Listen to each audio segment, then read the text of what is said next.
Hey everybody, this is the Esoteric Cross. I make videos about how to gain your personal power while learning ancient secrets, and if that sounds like something that you're into, please hit the like button and subscribe, and gain insight from this perspective in the cosmos.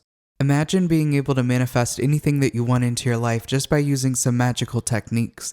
In this video, you will discover how to harness the power of your life force essence, your mind, and magical abilities to create the life of your dreams. We will be talking specifically about ceremonial magic and how this system can be used to achieve so much in life.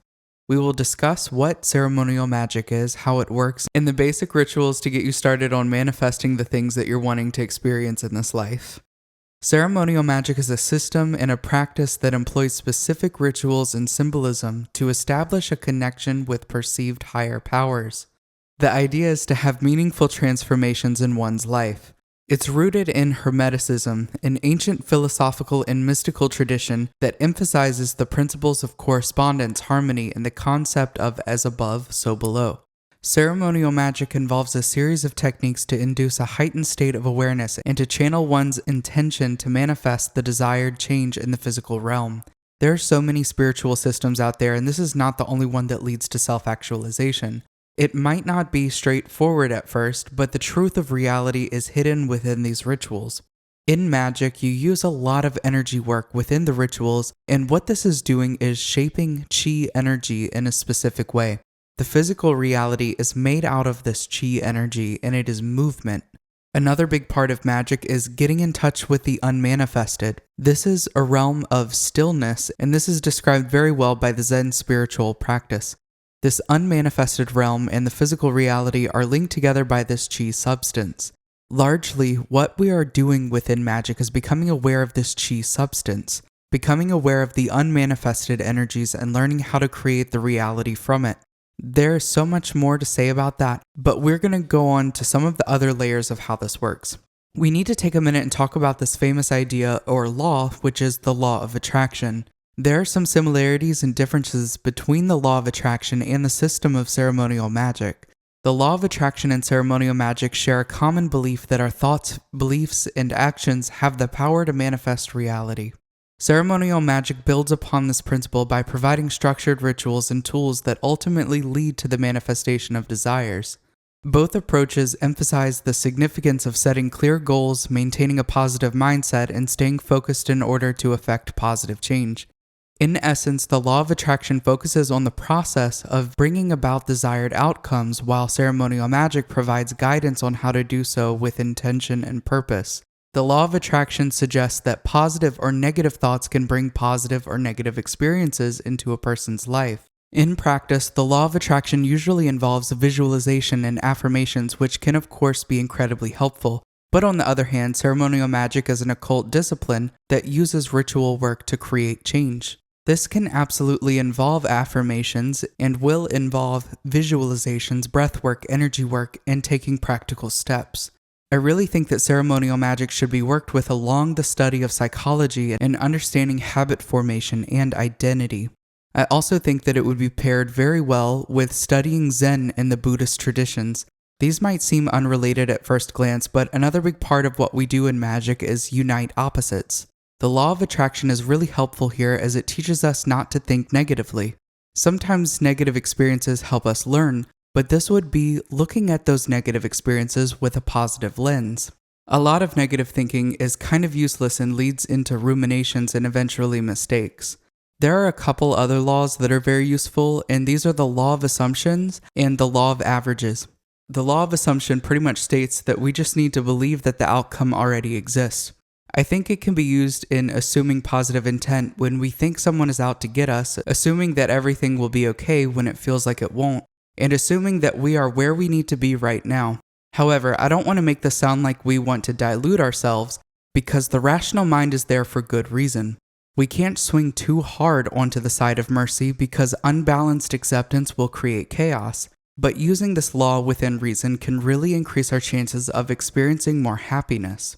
I also want to add that we should bring this back into the present moment. Assume that you have your outcome now. Assume that you have this power now. Assume that you have your dream life now. After all, the present moment is the only moment that you will ever experience. Why waste it on waiting? This leads me into taking action. If you have action to take it now. Take advantage of the present moment. Take advantage of using it with the law of averages. I realized this law in sales where you actually have to approach each person. The more people you approach, the more likely you are to get your sales.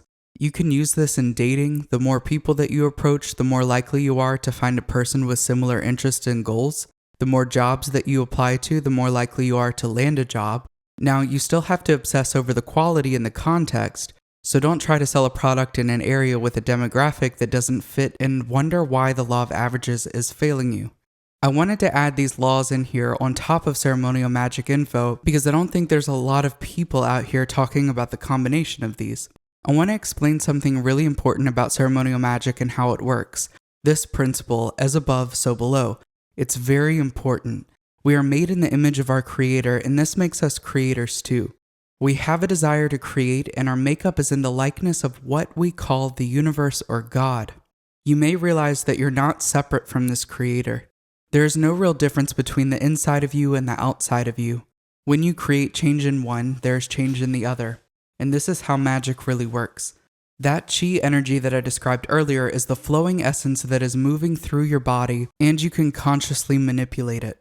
That is what we're doing when we perform energy work. That chi energy is constantly creating structure in the physical reality. It manifests the physical reality. This is the secret and the key to creating change here in the physical. It's the secret to creating the life of your dreams. You need to learn how to work with this energy.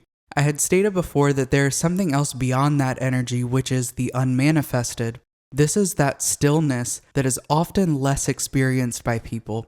We need to be able to sit with that stillness, to feel it, and to notice that it is always there and unaffected no matter what happens within our lives. The more that we become aware of that, the more powerful the chi becomes that we're working with. Now let's get into the topic of the actual rituals within Ceremonial Magick. The first thing that we do is start with working with the 4 elements. This is because they bring a powerful stability to do future work. Everything that we're working on within magic is actually aspects of our psyche, but also aspects that are reflected externally. Working with the 4 elements is working on the self first. Getting the internal self transformed before creating the more radical external changes in our lives. If we don't do that inner work first, then whatever we manifest will likely be unstable and unreliable. The first rituals you learn in magic are the lesser banishing ritual of the pentagram and the middle pillar. The lesser banishing ritual of the pentagram, also known as the LBRP, is a ritual designed to separate consciousness into its 4 parts, the 4 elements, purify them. These are air, the mental body, water, the emotional body, fire, the spiritual body, and earth, the physical body. These are the things that we focus so heavily on at the beginning of the journey. Now, this doesn't mean that you won't create change on the external, because most likely you will. I talk to people all the time who have radically transformed their lives from working with the elements. The real big changes typically happen when working with the planetary energies. The middle pillar is the other ritual that you'll learn at the beginning of your journey, and this is focused on building up the energies of the middle pillar on the tree of life, but within the body or the aura. It creates balance and it's designed to center the self. It's also a great way to focus on awareness and bring attention to the energy field of the body. You can search the Esoteric Cross LBRP to see some of my other videos on the LBRP, and I also have one on the middle pillar. I also have a course on beginning ceremonial magic, so if this is something that you're ready to start working on, you can check that out in the link in the description below, and it actually starts Saturday, so make sure to sign up now if you're interested. I won't be holding that course again for a few months. I also wanted to add another great tool that you can use for manifesting within magic, and this is sigil work. You can create a sigil aligned with a planet or a deity, and these are really powerful to use within rituals, and you can use them to attract things to you or to keep things away from you. I will also link a video that I made on creating sigils here too. When you are just starting out your journey in magic, really focus on these 4 elements by performing the LBRP, and also focus on the middle pillar. After you've memorized the LBRP and feel like you've been getting some benefits from it, like decreased mental chatter, having a clearer mind, or emotional maturity, start performing the LIRP. Keep doing these rituals daily for a couple months before diving into working on each element extensively. This is very much worth it, and you will see how much you're actually able to change within yourself and your environment by performing these rituals, and using other techniques that involve energy work. After all, everything is made up of energy.